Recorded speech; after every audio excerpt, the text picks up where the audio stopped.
try Kalista top train for And this is one of those unique picks, right? This is one of those things I was talking about where it's not that important.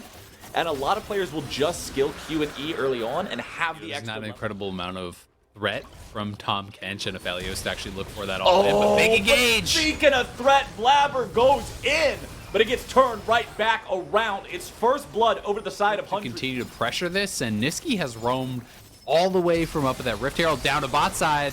Bottom side. Oh no, that is not where you want your Tom Kench to be. Vulcan goes in. Yes, remember the Blade of the Ruined King changes. Those are live in this current patch. We're playing on 10.5.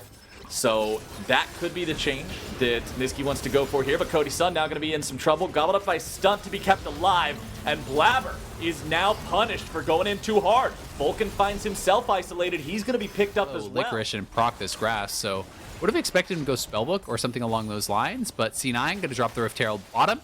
Turret almost down, but 5-man bot here for 100 Thieves. 100 Thieves, they want to collapse. The lantern has already been used. The box goes down.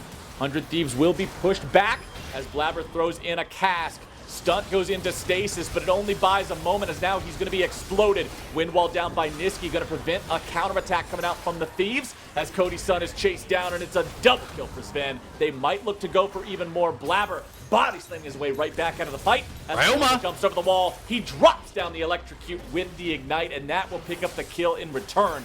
They do lose that first turret there in the bottom lane, though, and Niski is not willing to stop here just yet. Someday doing a good job.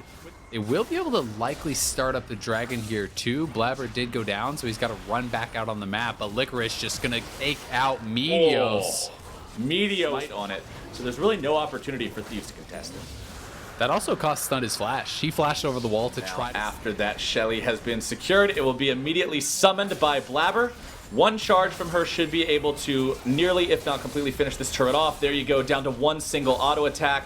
Licorice will put the arrow in that one, and that means third. I feel like if you've got your little green drink bottle with your refillable potion, might be time to yeet that one back to the shopkeeper as Licorice is going to be taken down there. Meteos takes a bite at a pair to actually go for the dragon or contest that fight. So they move up to top side, they get a shutdown, they'll grab a turret. So that's a very good trade for this team who is peeved. Niski pushing up mid lane, Licorice just TP's up to top side. He's going to 1v1 Ryoma. It's going to be a burst fight. Who's going to win it? Ryoma will, and Licorice loses the 1v1.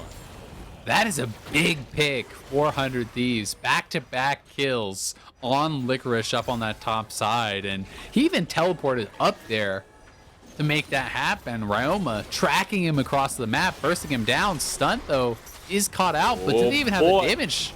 The box was brought down, but now Blabber is once again in a tough spot. He will use the flash to get himself away to safety, and now Meteos has extended himself too far. Subjugate is going to keep him a little bit tankier than he would otherwise be, but the reinforcements are coming in from the side of Cloud9. Stopwatch is used by both junglers here in this fight.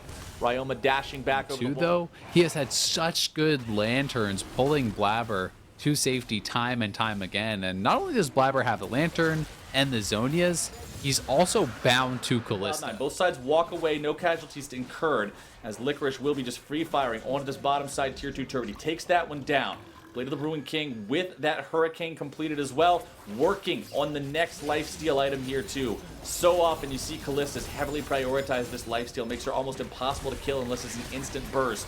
Blabber eats half his life in damage there from a combo from Ryoma over the wall, who instantly disappears. Not only will he have that Blade of the Ruined King to help shred frontline, he also has the backline potential as Blabber just going in, knowing he has Kalista in his back pocket there to continue this pressure, and they're looking like they want to fight. Oh, Vulcan found a hook there onto Cody Sun, but they aren't going to go in any further. Meteos with the stone plate, popping a subjugate here now as well. Niski's able to find a massive engage there off of Blabber, starting things off with the ulti. There's your wombo, there's your combo. There go 100 Thieves. Sunday's about to be taken out now as well. Yes, Niski fell, but all of 100 Thieves are annihilated off of that amazing engage from Blabber and Niski.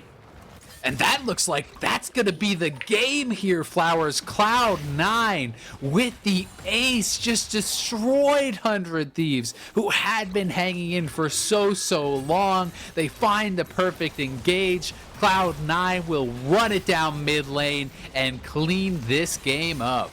Meteos will be alive in 3 seconds. However, a full tank Trundle is not normally what you think of when you're trying to think who can stop an entire enemy from a victory push.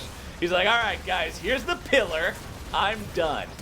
All right, he has to flash away. There's not a whole lot that can be done there. Cloud9 wailing on the Nexus, wailing on Meteos, looking to strike a balance between padding the stats and getting themselves the win.